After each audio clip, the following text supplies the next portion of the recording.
सिंध में लगातार पवंदड़ वस्कारे तबाही मचाए छड़ी। घर किरण के वाक़ियनि में केतरा ही माण्हू फौत। शाखुन ऐं वाहुनि खे घारा। बाढ़ वेझो घर की छितिकिरी पई। औरत ॿिनि धीअरुनि समेत फौत।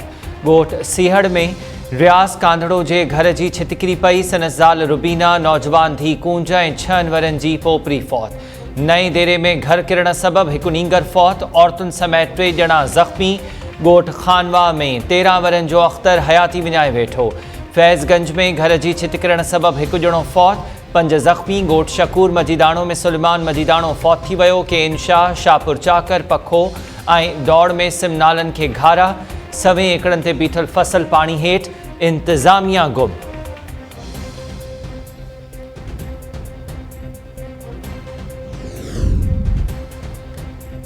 तनो ग़ुलाम हैदर भरसा ॿिनि धुरनि में छेड़ो। Firing, Pearson क़त्ल। ॻोठ मोरियो बोहड़ में बोहड़ बिरादरी जी 2 धुरनि में लेती लेतीअ तां झेड़ो।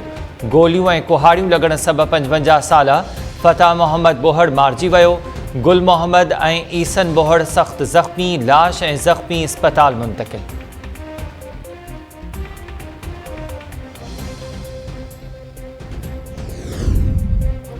ऐं सिंध में चोमासे जे वस्कारनि दौरान 166 ॼणा फौत थी चुका।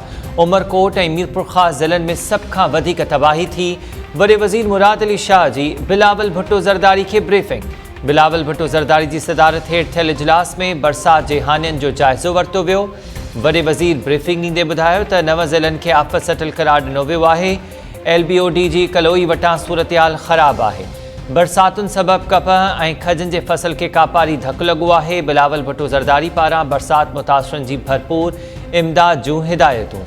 बिलावल भुट्टो ज़रदारी इजलास के ख़िताब कंदे चयो त शहरनि जी जान ऐं माल जो तहफ़ुज़ यकीनी बणायो वञे। चूंडियल नुमाइंदनि खे मुतासिर इलाइक़नि में रहण जी हिदायत। PP चेयरमैन दरिया में चाढ़, बंदनि जी सूरतहाल ऐं इमदादी कार्रवाइनि जा तफ़सील बि मालूम कया।